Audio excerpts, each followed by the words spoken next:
دیکھیے قرآن پاک میں کہیں بھی موجود نہیں ہے کہ عورتوں کو تعلیم سے روکا جائے۔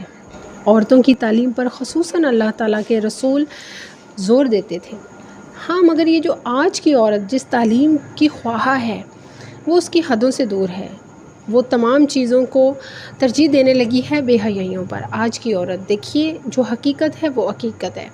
آج کی عورت اسلام کے احکامات کو اپنے پاؤں کی زنجیر سمجھنے لگی ہے۔ اسے لگتا ہے کہ اسلام کے احکامات پر چل کر میں تو بالکل ہی قید ہو کے رہ جاؤں گی، میرے پاس تو آزادی ہی نہیں رہے گی، میں تو بالکل اپنے اوپر ایک کپڑا ڈال لوں گی اور میں تو کہیں آ جا نہیں سکوں گی۔ جی نہیں، اسلام نے عورت کو جتنی خوبصورت مروات دی ہیں وہ کسی مذہب نے نہیں دی، اور جن کو آپ اپنے لیے کھلی آزادیاں سمجھتی ہیں وہ آزادیاں نہیں ہیں، وہ عورت کا نقصان ہے، عورت کے لیے بے راہ روی ہیں، عورت کو عورت